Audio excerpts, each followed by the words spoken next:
Welcome back, and this is the Be Happy class.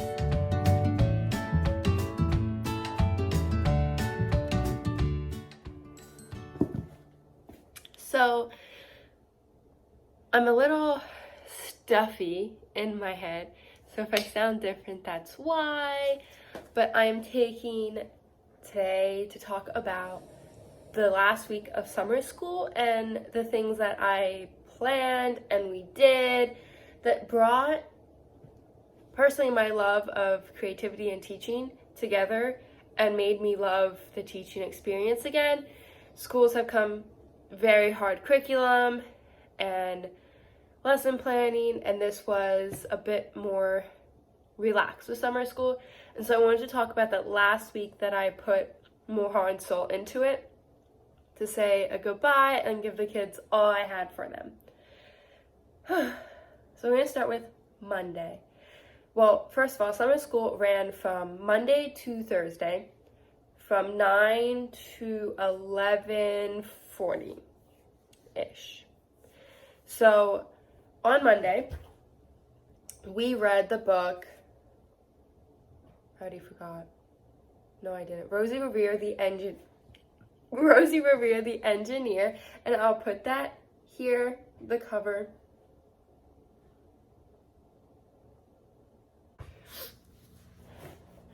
So Rosie Revere, the Engineer,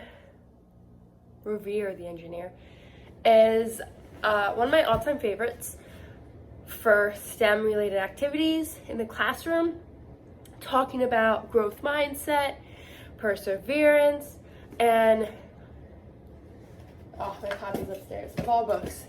I got that last year off of my Amazon wishlist from my awesome sister-in-law, who's also a teacher, and that's when I start falling in love with that book. So we read that book on Monday.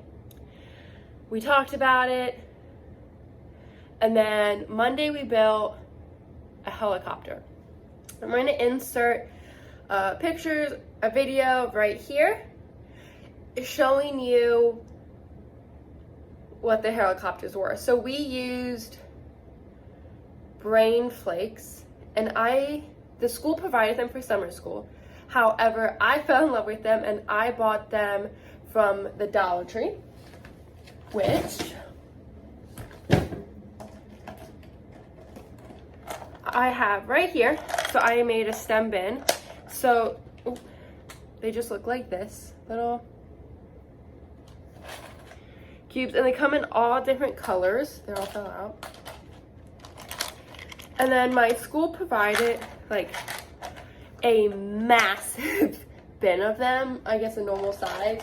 At the Dollar Tree you buy, I think it's like 30 in a pack. So in there I bought 3 packs, so I got 90 of them. And that would be for like one kid to make their helicopter.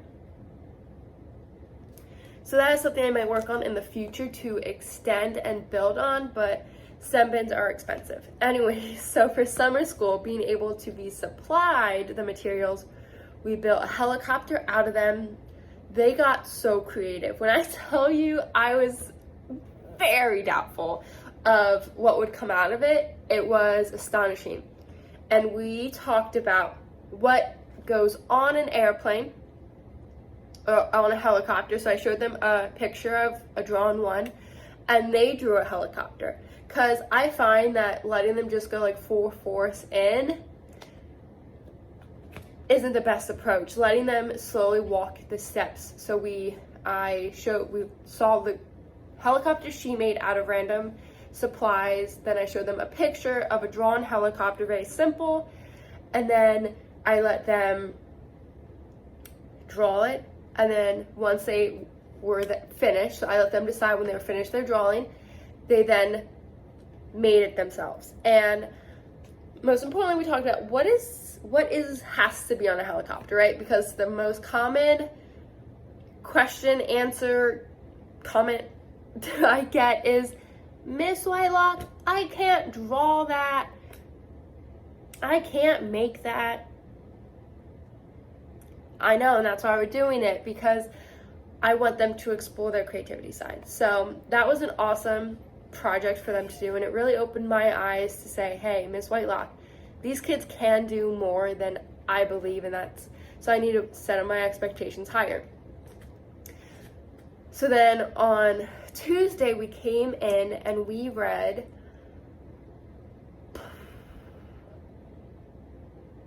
we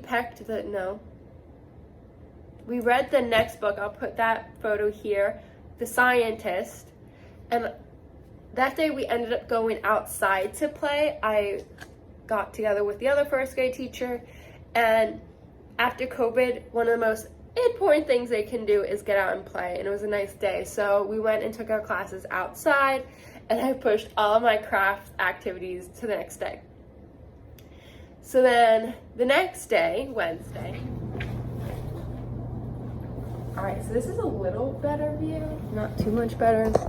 Yeah, I can't even make that better, of my outfit. So it is a Shein dress. There are actually ruffles at the top. I tucked them in. The ruffles were just too much for me.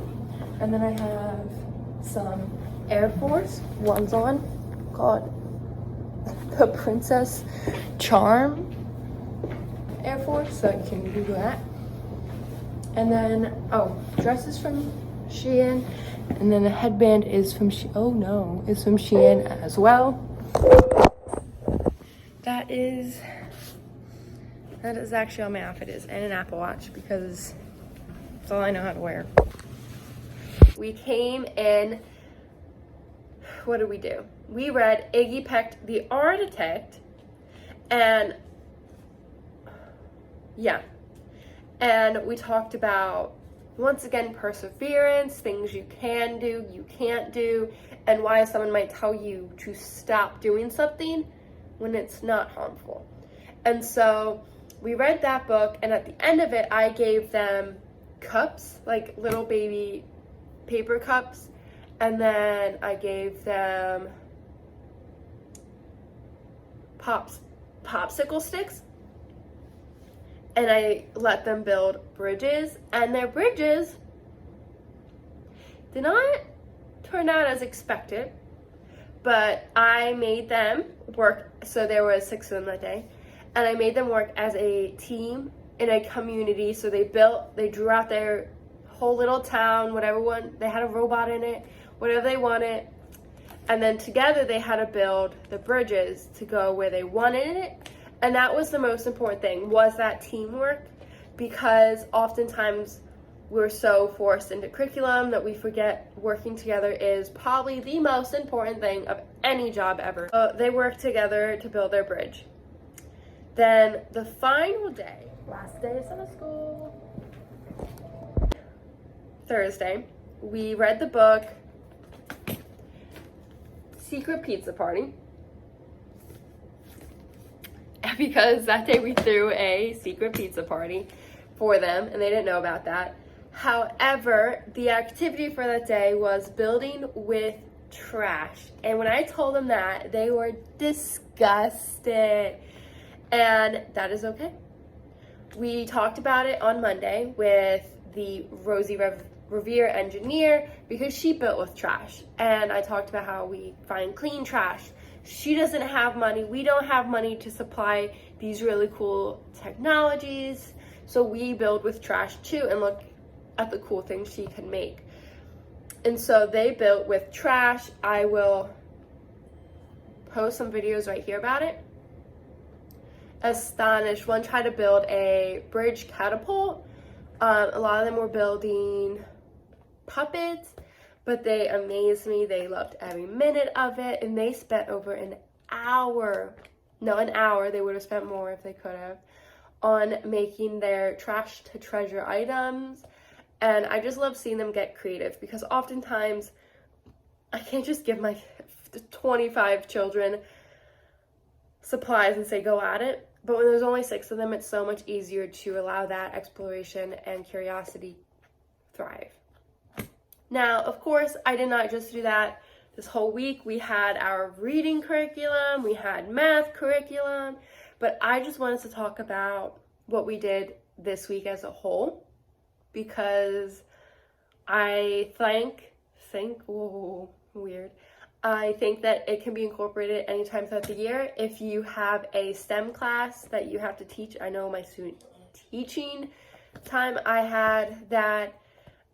If you have extra playtime, these are great activities to implement and read, even maybe for the first week of school, because at the end of the day, they're all very hands-on as well. So they get very hands-on motion and creativity, which is one of the things I'm working on most with my students, because I think that is so important to be able to creatively think about problems in math, on how to read, and teaching students the importance of why you need math, of why you need reading and writing, because everything we do involves all of them, and showing them in a fun, STEM-filled way is how I learn best, and hopefully that they learn best as well, instead of just sitting and listening. So thank you for coming to my channel. I apologize this video is late. I've been getting over sickness, celebrating family. So thank you for coming. Hopefully next week I'll have another video.